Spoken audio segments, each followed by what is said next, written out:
dumb things, like asking to read to an audience when I haven't written anything substantial in 2 cranks of a calendar.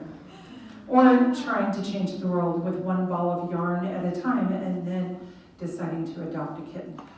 Some days I'm gloriously trolling the internet as I preach kindness and beg people to believe in my charity. Life isn't interesting to me without its conundrums, and I like mine served fat and juicy. They can't be found on the menu. I'll cook that shit up myself. My friend Victoria nudges me when reading my nonsensical social media posts to do better and write. How she has the time to harass me when she is so immersed in her own literary legacy is beyond my brainwaves.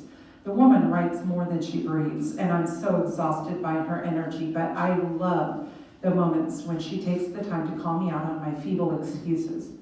They're valid excuses, but weakening over time.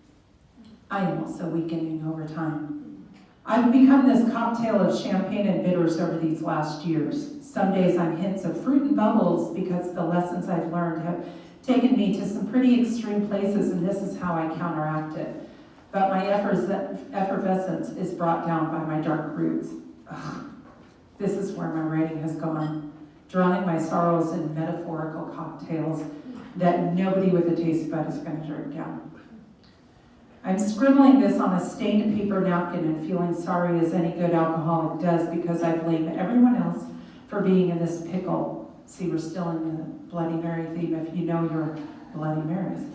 I blame everyone who asks me all the time, so how's the writing going and what are you currently working on? And all of the other benign questions that I fake smile at when the reality is I'm just chucking ice cubes in the air and watching them melt before they hit the floor. I'm not writing anymore because not only don't I remember how, all of the tools and nuances that distinguished an artist from anyone else with an ego and a journal, but I am unable to recall my thoughts, my ideas, my need to scribe. My memory is failing me faster than the days and the hours pass me by. I'm down to the minute now. That's about as far as I can throw a word into the future. I think so much all of the time, but it's like shooting a gun inside of a bulletproof room. Every thought is a dangerous one, nothing but ricochet. And what's the point of words if they aren't going to go beyond these walls? I am now the only target. My history in a shot glass, keep at it, we're back in the bar, is this. Apparently the first half of my life stole the second half by suppressing my memories. The rules change all of the time, so it's kind of like a poker game with a joker and thinking it will be a fair game. Post-traumatic stress is a serious psycho to be playing games with. 10 years ago, I was a fair amount into this mind struggle when I first spoke of it to a public audience. Where I am now is much further, but I can't really tell you how far because I don't remember my baseline. Am I making any sense? If not, perhaps you can guide me to the nearest meeting of Anonymouses. Hi, my name is Kymberlie, and I'm a dramaholic. I've gone from being the girl who is down in Cuervo at closing time, stripped naked but for my drama queen tiara, to the lonely old drunk who falters through the night just to get to the next day, but I don't remember why I'm supposed to. I used to scribble about maps and journeys, ocean tides, and even the last unicorn who discovered her mortality because I identified so hard with all of those things. Now I just wander and make it all up as I go along. Then I wonder, am I just making all this up? What am I writing these days? This sludge that you're reading now, or hearing, it's the most honest I've been in a good long while, and maybe the most creative too. I've done a lot of other things with my time away from a keyboard, things that I'm proud of. Ask me about them because I promise you'll get a better answer.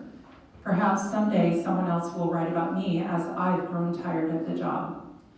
I wake up and think, what am I going to accomplish today? And I try to make it happen. I don't beat myself up as much as I used to if it doesn't work out.